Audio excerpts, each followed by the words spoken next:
Hi, this is Terry, Sacred Coaching, Namaste, Asabi, recording a video on accessing your guides. So, I usually send a video along with the meditation. Sometimes I just record videos, but this is specific for the meditation. And many meditations that you find out there, they have you get comfortable, and then they have you go right into visualization. Visualization is a great tool. It's a great thing to do. However, they leave out some vital, important information, which has to do with our energy and our center and our chakras. So, very basic, I'm going to go over that. Your first chakra is when it's out of balance, it's all about fear and survival. How am I going to eat? How am I going to pay my bills? If you're in that place, your chakra is really out of balance, and it's pretty, you're living in those chakras. So the point is that we don't want to live in our third chakras. We need to access those third chakras in a balanced state, right? But not out of balance. The second is out of balance, has to do with your shame and your guilt and your low self-esteem. In balance, it is your creative center. It's where all your creativity comes from. And your third, that is what I call your relationship to the world. So many people who live in their third chakra are very much socialites, and they really can't get into deeper conversations. It's more about, hi, what do you do? My name is Terry. What do you do for a living? And what kind of ice cream do you like? Hey, you want a drink? Let's talk. Let's shoot the shit, right?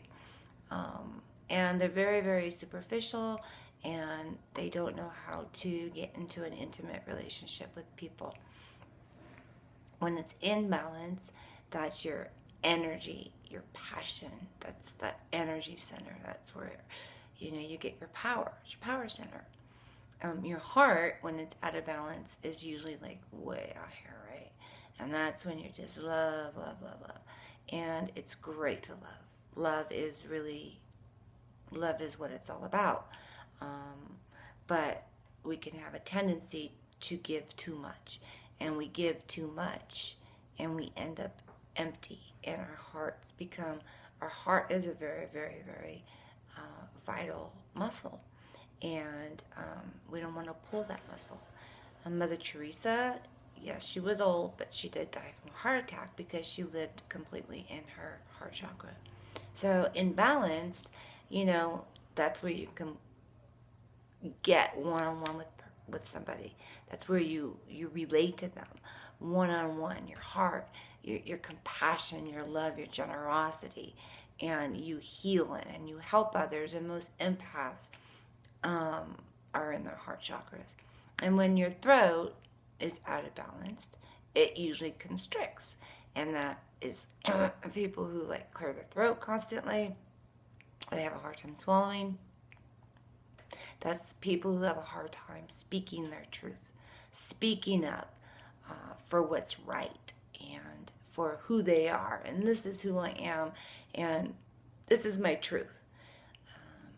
So then when you get up into your sixth, your clairvoyance, if your other chakras are out of balance, you're not going to really be seeing clear images, right? So you can still be in your sixth chakra and see images and see visions, but they're murky. They don't make sense because you're overthinking it because you're living in your lower chakras. So when it's imbalanced, it's clear. You see it. Sometimes it takes practice to decipher the information, or to, see an image and, okay, what does that image mean? I see a red stop sign. Okay, I'm supposed to stop doing something. And sometimes you gotta kind of figure out what it is you have to stop. and that's where we get into our guides. So then we have our 7th, which is right about here, and that's where all your information comes in. That's the meeting point between this world and this world. And what we do is we put a color there. I call it a creator color because this is also our co-creation with the universe. This is what we send out to the universe with our intentions, and the color is just a vibration that the universe picks up. Then there's an 8th. Your 8th chakra is like here, okay? Most people don't, I don't even think there's maybe 1 or 2 books that even talk about your 8th chakra. That's pure knowing. That's your true knowledge. That's where your guides are. That's when I go into a medium state, I go up into my 8th. When I talk to my guides, I go up into my 8th. Takes practice to get up there and to stay there because you're in a completely different dimension in your 8th chakra. So the chakras are aligned as a martini glass. So you have your first 3. You want your first 3 to kind of be like in your body like this, right? You want them straight, the stem. This is the stem. Then you get to your heart and it comes out. You don't want your heart out here, right? You don't want your heart in here. You want your heart here. And then your throat here. Then your 6th here. 7th here. And then your 8th is like really wide. So there's this big, expansive space that's, I don't know, 4 inches above your head. So we're going to try to get to that space in the meditation, but you have the option. If you just can't stay there, then just go into your 7th. If you can't stay there, stay in your 6th. Because it's okay. You're still going to see. You're still going to get the clairvoyancy. You're still going to get the clear seeing. You're going to get the clear messages. Okay? It just gets more and more and more and more clear and more easy to tap into when you can get up into your 8th. So that's the reading state. Okay? The second thing is putting grounding. Okay? So we want to ground. We want to have a grounding cord. It comes from our tailbone, but as wide as our hips, and it goes down into the center of the earth. It can be a root, like a tree. It could be, I don't know, just a big old block. Mine's kind of like a spiral spinning thingy that goes like down into the earth. And it could be like a waterfall. It could be anything. Then we're going to place a color above our inner crown chakra, which is called the creator color. It's just a vibration. You don't have to see it. If you don't see the color, there's nothing wrong. You're not doing anything wrong. A word, like for me, the first time I did it, I just heard the word blue. So, okay, it's blue. I know what blue looks like, so I just said, okay, it's blue. And then we go up into our reading state. So then from there, there's many ways. Some people, how you walk through a garden and all this fancy stuff to get to your guides. Your guides are here. They're right here. You don't need to go through all this fancy, walking through a forest, going down into the trees, and voila, there's your guides. So what I do is I just have you walk down a hall. You open the door. There's a classroom, and there's full of chairs, and you might walk into the room and see 30. You might see 3. You might see 1. It's really depends, because some of us have tons of guides around us, but a lot of them are not for our highest good. They try, but like out there, it's the same as it is here. Sometimes people mean well, but they don't have the best advice, right? Same with the guides. So you just simply ask, all of those who are not here for my highest good, please leave. And they will leave. And you really don't want more than 3. So then when everybody leaves, you just kind of focus up into whichever one you can stay in. But you have to be able to stay there. And you're going to ask them you're just going to see what they look like.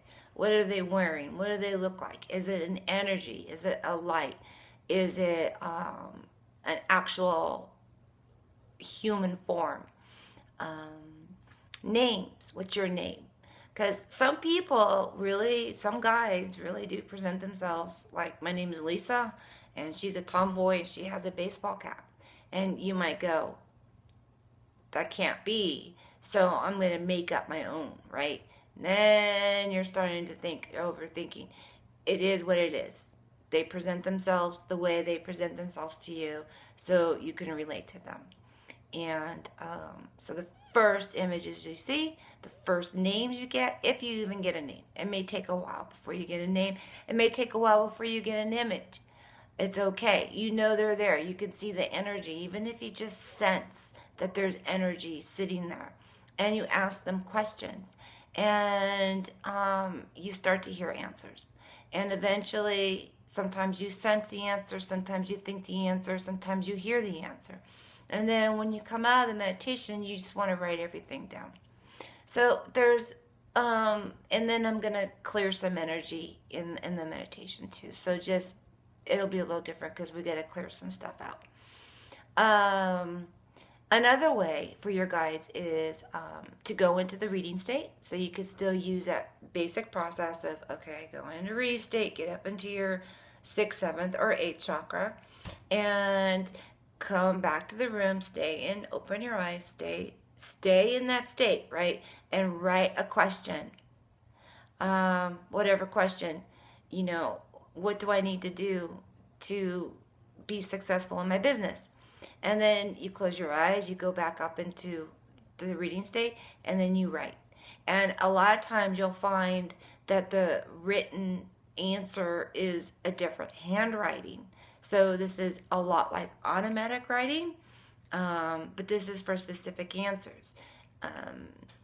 That's one way too. Another way is sometimes you see you'll hear a song over and over and over in your head, or you'll hear a song over and over, or you'll see feathers everywhere, or you'll see butterflies or hummingbirds. There's all kinds of different ways that they try to get your attention. But for this particular video is really about learning how to hear your guides.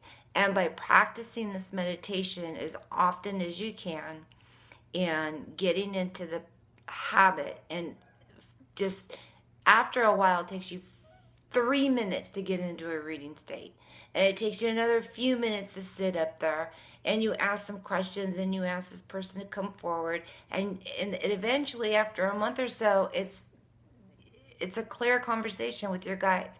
And that's how it is with me. And a lot of times they come to you in your dreams, and a lot of times you'll be walking around, you'll have some weird random thought, and you're like, where did that come from? Those are your guides. So it's really learning how to differentiate your thoughts from what your guides are telling you. And it's always that first thought is your guides. The rest is you analyzing it and wondering what the hell's going on. What's this saying? Am I crazy?